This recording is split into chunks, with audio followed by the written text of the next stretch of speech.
आपण शुणुचंती व्यासवाणी।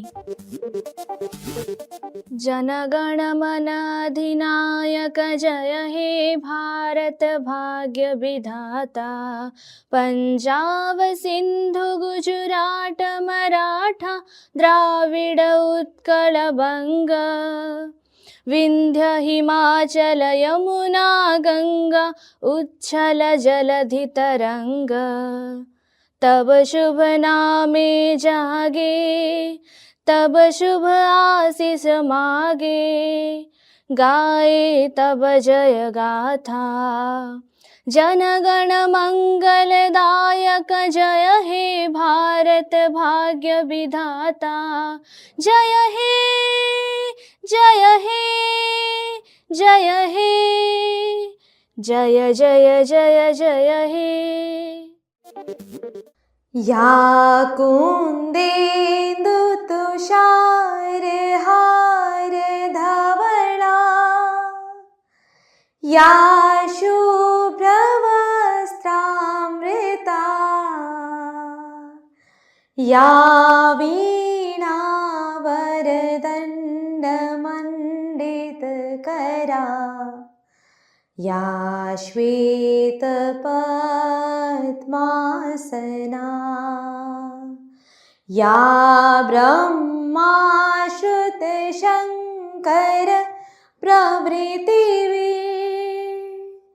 देवै सदा वंदिता। सा मां पातु सरस्वती भगवती। निशेष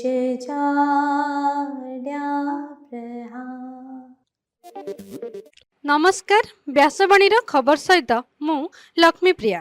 प्रथमे मुख्य खबर। मयूरभंज जिला रायरंगपुर प्रतिष्ठा हेब नुआ आयुर्वेद कॉलेज घोषणा कले मुख्यमंत्री मोहन चरण माझी।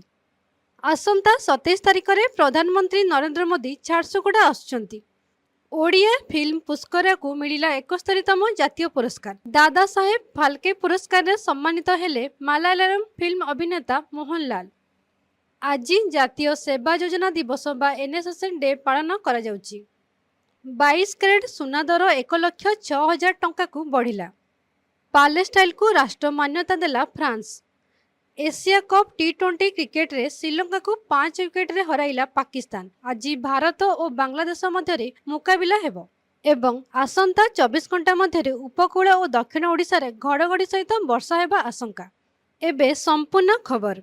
मयूरभंज जिला रायरंगपुर नुआ आयुर्वेद कॉलेज प्रतिष्ठा हेबो। आयुर्वेद सारा विश्व को भारतर एक अमूल्य अवदान। गतकाली राज्य सूचना भवन में राज्य स्तरीय आयुर्वेद दिवस पालित हो जाइछि। एथिरे मुख्यमंत्री मुख्य अतिथि भावे जोग देथिले। उभय राज्य और भारत सरकार मिलित प्रचेष्टा मयूरभंज जिलार रायरंगपुर ठारे एक नूतन आयुर्वेदिक कॉलेज प्रतिष्ठा हेबाकु निष्पत्ति निया जाइछि। एथिपाई 85 कोटी टंका खर्च करा जिवो। अधिक स्वास्थ्य सुविधा प्रदान पाई चलित वर्ष आउ 8टी नूतन पंचकर्म केन्द्र विभिन्न जिला आयुर्वेदिक मुख्य कार्यालय रे निर्माण करा जिवो बोली मुख्यमंत्री मोहन चरण माझी कहिसंती। आयुर्वेद और योग आमको एक सुस्थ जीवन यापन पाई मार्गदर्शन करिथाय। रोग प्रतिरोध और स्वास्थ्य रक्षा आमर मुख्य लक्ष्य बोली मुख्यमंत्री कहिसंती।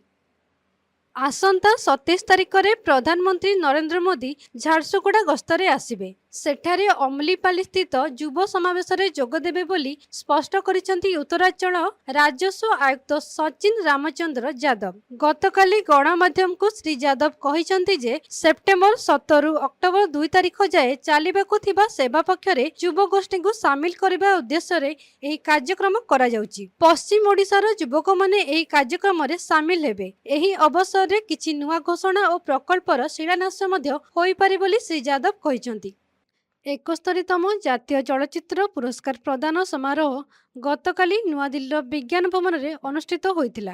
राष्ट्रपति द्रौपदी मुर्मू 2023 मसीह मुक्तिलाभ करिथिबा चलचित्रर विजेता मानकु पुरस्कार देथिले। ओडिया सिनेमा पुष्करार निर्देशक शुभ्रांशु दास एही पुरस्कार ग्रहण करथिले। ପୁଷ୍କରାର ନିର୍ଦ୍ଦେଶନା ଶୁଭ୍ରାଂଶୁ ଦାସ ଦେଇଥିବା ବେଳେ ଅଭିନେତା ସବ୍ୟସାଚୀ ମିଶ୍ର ମୁଖ୍ୟ ଭୂମିକାରେ ଅଭିନୟ କରିଥିଲେ ଏବଂ ଏଥିସହିତ ରାଷ୍ଟ୍ରପତି ଦ୍ରୌପଦୀ ମୁର୍ମୁ ମାଲାୟାଲମ ସୁପରଷ୍ଟାର ମୋହନଲାଲଙ୍କୁ ସମ୍ମାନଜନକ ଦାଦା ସାହେବ ଫାଲ୍କେ ପୁରସ୍କାର ପ୍ରଦାନ କରିଛନ୍ତି। ଏଥିସହିତ ବଲିଉଡ୍ ଅଭିନେତା ଶାହରୁଖ ଖାନ ଏବଂ ବିକ୍ରାନ୍ତ ମେସିଙ୍କୁ ଶ୍ରେଷ୍ଠ ଅଭିନେତା ପୁରସ୍କାର ପ୍ରଦାନ କରାଯାଇଥିବା ବେଳେ ରାଣୀ ମୁଖର୍ଜୀଙ୍କୁ ଶ୍ରେଷ୍ଠ ଅଭିନେତ୍ରୀ ପୁରସ୍କାର ମିଳିଛି। ଆଜି ସାରା ଦେଶରେ ଏନ୍ଏସ୍ଏସ୍ ବା ଜାତୀୟ ସେବା ଯୋଜନା ଦିବସ ପାଳନ କରାଯାଉଛି। ଏହି ଦିବସ ପାଳନର ଉଦ୍ଦେଶ୍ୟ ହେଉଛି ମାନବ ସେବା ମାଧ୍ୟମରେ ମାଧବ ବା ଭଗବାନଙ୍କର ସେବା କରିବା।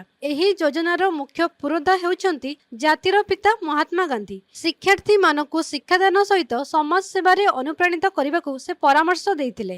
ଏହାଦ୍ୱାରା ସମାଜର ଅବହେଳିତ ଲୋକେ ସେବା ପାଇବେ ଏବଂ ସମାଜର କଲ୍ୟାଣ ସାଧନ ହୋଇପାରିବ ବୋଲି ସେ ବିଶ୍ୱାସ କରୁଥିଲେ। ଏଥିପାଇଁ 1969 ମସିହାରେ ମହାତ୍ମା ଗାନ୍ଧୀଙ୍କ ପ୍ରଥମ ଜନ୍ମ ଶତବାର୍ଷିକ ଅବସରରେ ଦେଶର 37ଟି ବିଶ୍ୱବିଦ୍ୟାଳୟରେ ପ୍ରଥମ ଥର ପାଇଁ ଏନ୍ଏସ୍ଏସ୍ ବା ଜାତୀୟ ସେବା ଯୋଜନା ଦିବସ ପାଳନ ଆରମ୍ଭ ହୋଇଥିଲା। ଏହି ଦିବସ ପାଳନ ଅବସରରେ ବିଶ୍ୱବିଦ୍ୟାଳୟ ସ୍ତରରେ ସ୍ୱାସ୍ଥ୍ୟ ଶିବିର ପରିଚାଳନା, ରକ୍ତଦାନ ଶିବିର ଆୟୋଜନ, ଶିକ୍ଷା ଓ ସ୍ୱଚ୍ଛତା ସମ୍ପର୍କରେ ସଚେତନତା ସୃଷ୍ଟି, ଭିନ୍ନକ୍ଷମଙ୍କୁ ସହାୟତା, ପୌଢ଼ ଶିକ୍ଷା କାର୍ଯ୍ୟକ୍ରମ, ଚାରା ରୋପଣ ଆଦି କାର୍ଯ୍ୟକ୍ରମ ଆୟୋଜନ କରାଯାଏ। ପାଲେଷ୍ଟାଇନକୁ ଏକ ରାଷ୍ଟ୍ର ଭାବେ ଫ୍ରାନ୍ସ ସ୍ୱୀକୃତି ପ୍ରଦାନ କରିଛି। ଜାତିସଂଘ ସୁରକ୍ଷା ପରିଷଦର ସ୍ଥାୟୀ ସଦସ୍ୟ ଫ୍ରାନ୍ସ ସୋମବାର ଜାତିସଂଘ ସାଧାରଣ ସଭାରେ ଏହା ଘୋଷଣା କରିଛନ୍ତି। ଫ୍ରାନ୍ସ ରାଷ୍ଟ୍ରପତି ଇମାନୁଏଲ ମାକ୍ରନ୍ଙ୍କ ଏହି ଘୋଷଣାକୁ 140ରୁ ଅଧିକ ବିଶ୍ୱ ନେତା କରତାଳି ଦେଇ ସ୍ୱାଗତ କରିଥିଲେ। ଏଠାରେ ସୂଚନାଯୋଗ୍ୟ, ଭାରତ ସମେତ ବ୍ରିଟେନ, ଅଷ୍ଟ୍ରେଲିଆ ଓ କାନାଡା ପାଲେଷ୍ଟାଇନକୁ ଏକ ରାଷ୍ଟ୍ର ଭାବେ ପୂର୍ବରୁ ସ୍ୱୀକୃତି ପ୍ରଦାନ କରିସାରିଛନ୍ତି। ପାର୍ବଣ ଋତୁରେ ସୁନା ଦର ହୁ ହୁ ହୋଇ ବଢ଼ିବାରେ ଲାଗିଛି। ଗତକାଲି 22 କ୍ୟାରେଟ୍ ସୁନାର 10 ଗ୍ରାମ ପିଛା 2400 ଟଙ୍କା ବୃଦ୍ଧି ପାଇ 1,06,050 ଟଙ୍କା ହୋଇଛି। ସେହିପରି 24 କ୍ୟାରେଟ୍ ସୁନା ଦାମ 4,370 ଟଙ୍କା ବୃଦ୍ଧି ପାଇଥିବା ବଜାର ତଥ୍ୟରୁ ଜଣାପଡ଼ିଛି। ଭାରତ ଉପରେ ଆମେରିକା ଲଗାଇଥିବା ଶୁଳ୍କ ଯୋଗୁଁ ସୁନାର ଦର ବୃଦ୍ଧି ପାଇଥିବା ବିଶେଷଜ୍ଞମାନେ କହିଛନ୍ତି। ଏସିଆ କପ୍ କ୍ରିକେଟ ପ୍ରତିଯୋଗିତାରେ ଗତକାଲି ପାକିସ୍ତାନ 5 ୱିକେଟରେ ଶ୍ରୀଲଙ୍କାକୁ ହରାଇଛି। ଟସ୍ ଜିତି ପାକିସ୍ତାନ ପ୍ରଥମେ ବୋଲିଂ କରିବାର ନିଷ୍ପତ୍ତି ନେଇଥିଲା। ଏହା ଫଳରେ ପ୍ରଥମେ ବ୍ୟାଟିଂ କରି ଶ୍ରୀଲଙ୍କା 20 ଓଭରରେ 133 ରନ୍ କରିପାରିଥିଲା। ପରବର୍ତ୍ତୀ ପର୍ଯ୍ୟାୟରେ ପାକିସ୍ତାନ 134 ରନ୍ର ବିଜୟକୁ ଲକ୍ଷ୍ୟ କରି 20 ଓଭରରେ 138 ରନ୍ କରି ବିଜୟ ହାସଲ କରିବାରେ ସଫଳ ହୋଇଥିଲା। ଏହାସହ ଆଜି ଭାରତ ଓ ବାଂଲାଦେଶ ମଧ୍ୟରେ ମୁକାବିଲା ହେବ। ଏବେ ପାଣିପାଗ ଖବର। ରାଜ୍ୟରେ ମୌସୁମୀ ସକ୍ରିୟ ରହିବା ସହ ଉତ୍ତର ପଶ୍ଚିମ ବଙ୍ଗୋପସାଗରରେ ଆଉ ଏକ ଲଘୁଚାପ ସୃଷ୍ଟି ହୋଇଛି, ଯାହାର ପ୍ରଭାବରେ ସାରା ରାଜ୍ୟରେ ବର୍ଷା ଲାଗି ରହିଛି। ଗତକାଲି ମାଲକାନଗିରିରେ 72.8 ମିଲିମିଟର ବର୍ଷା ହୋଇଥିବା ବେଳେ ଗୋପାଳପୁରରେ 42.2, ବାଲେଶ୍ୱରରେ 31.3, ଛତ୍ରପୁରରେ 32.4, ନୂଆପଡ଼ାରେ 28, ପାରଳାଖେମୁଣ୍ଡିରେ 19, ଝାରସୁଗୁଡ଼ାରେ 20 ମିଲିମିଟର ବର୍ଷା ହୋଇଛି ଏବଂ ଆସନ୍ତା 24 ଘଣ୍ଟା ମଧ୍ୟରେ ଝାରସୁଗୁଡ଼ା, ସୁନ୍ଦରଗଡ଼, ସମ୍ବଲପୁର, କେନ୍ଦୁଝର, ମୟୂରଭଞ୍ଜ, ଦେବଗଡ଼ ଏବଂ ବୌଦ୍ଧ ଜିଲ୍ଲାକୁ ପ୍ରବଳରୁ ଅତି ପ୍ରବଳ ବର୍ଷା ହେବା ନେଇ ପାଣିପାଗ ବିଭାଗ ପକ୍ଷରୁ ପୂର୍ବାନୁମାନ କରାଯାଇଛି। ସେହିପରି ପୁରୀ, ଖୋର୍ଦ୍ଧା, ନୟାଗଡ଼, ଗଞ୍ଜାମ, ଗଜପତି ଆଦି ଜିଲ୍ଲାକୁ ବଜ୍ରପାତ ସହ ବର୍ଷା ସମ୍ଭାବନା ନେଇ ସତର୍କ ସୂଚନା ଦିଆଯାଇଛି। ଏବେ ଆସନ୍ତୁ ଶୁଣିବା ଆଜିର ସ୍ୱାସ୍ଥ୍ୟବାଣୀ। ଏଥିରେ ଶୁଣନ୍ତୁ କାନ୍ଧ ଓ ପିଠି ଯନ୍ତ୍ରଣା ଏବଂ ଏହାକୁ ନିୟନ୍ତ୍ରଣ କରିବାର ଉପାୟ ସମ୍ପର୍କରେ। ଆଜିକାଲି କାନ୍ଧ ଓ ପିଠି ଯନ୍ତ୍ରଣା ଏକ ସାଧାରଣ ସ୍ୱାସ୍ଥ୍ୟ ସମସ୍ୟା।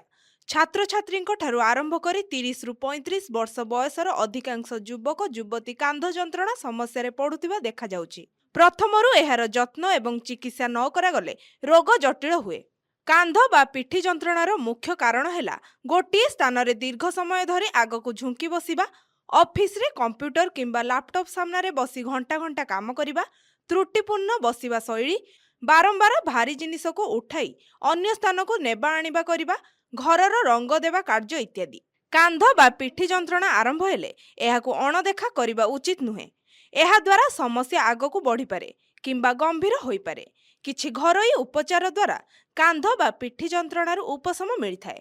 ଛାତ୍ରଛାତ୍ରୀ ଅଧ୍ୟୟନ ସମୟରେ ଚେୟାର ଟେବୁଲ ବ୍ୟବହାର କରନ୍ତୁ। ପିଠି ଏବଂ ବାହୁ ଥିବା ଚେୟାର ବ୍ୟବହାର କରନ୍ତୁ। ଆଗକୁ ଝୁଙ୍କି ବସନ୍ତୁ ନାହିଁ। ନିୟମିତ ବ୍ୟାୟାମ ଦ୍ୱାରା ପିଠି ଯନ୍ତ୍ରଣା ହୁଏ ନାହିଁ। ଯୋଗ ପ୍ରଶିକ୍ଷକଙ୍କ ମତରେ ଭୁଜଙ୍ଗାସନ ଏବଂ ମକରାସନ ଦ୍ୱାରା କାନ୍ଧ ବା ପିଠି ଯନ୍ତ୍ରଣା ଦୂର ହୁଏ। ମେରୁଦଣ୍ଡକୁ ଆରାମ ଲାଗେ। ପ୍ରତିଦିନ କିଛି ସମୟ ଚାଲିଲେ ଏହି ସମସ୍ୟାରୁ ଉପଶମ ମିଳିଥାଏ। ଅଧିକ ସମୟ ଧରି ଚେୟାରରେ ବସିବାକୁ ପଡୁଥିଲେ ନିଜ ବସିବା ସ୍ଥିତି ଉପରେ ଧ୍ୟାନ ଦିଅନ୍ତୁ। ସେଥିପାଇଁ ଆପଣ ଯେଉଁ ସ୍ଥାନରେ ବି ବସନ୍ତୁ ଏଥିପ୍ରତି ଧ୍ୟାନ ଦିଅନ୍ତୁ ଯେପରି ବସିବାର ଆସନ ଆରାମଦାୟକ ହୋଇଥିବ। ଏହା ବ୍ୟତୀତ ଅଧିକ ନଇଁ କାମ କରନ୍ତୁ ନାହିଁ। ଆଜିକାଲି ଉପଯୁକ୍ତ ଫିଜିଓଥେରାପି ଏବଂ ଉଚିତ ଖାଦ୍ୟପେୟ ଦ୍ୱାରା ମଧ୍ୟ କାନ୍ଧ କିମ୍ବା ପିଠି ଯନ୍ତ୍ରଣାକୁ ନିୟନ୍ତ୍ରଣ କରାଯାଇ ପାରୁଛି। ଆଜିର ଖବରକୁ ଏଇଠି ରଖୁଛୁ। ନମସ୍କାର।